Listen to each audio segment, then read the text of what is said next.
আজকে ডিমের কারি বানাবো, তার জন্য ডিমগুলো সিদ্ধ করে নেব।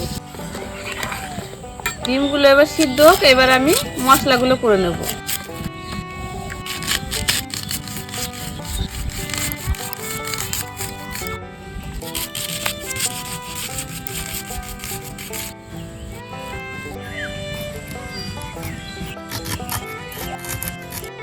ডিমটা সিদ্ধ হয়ে গেছে, এবার তুলে নেব।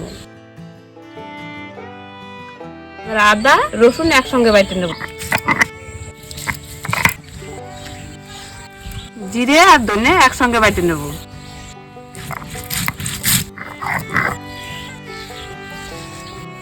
শুকনো লঙ্কাটা বাইটে নেব।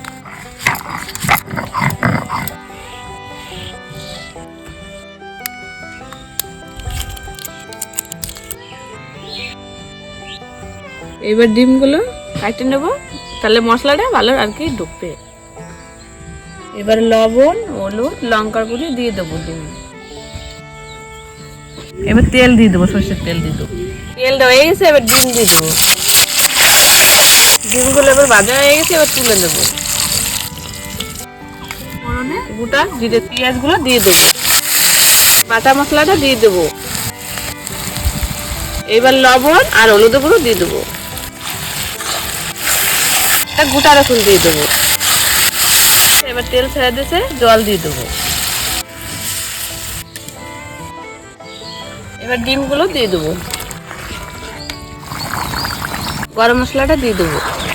আমার ডিমের কারি হয়ে গেছে, এবার নামাই নেবো।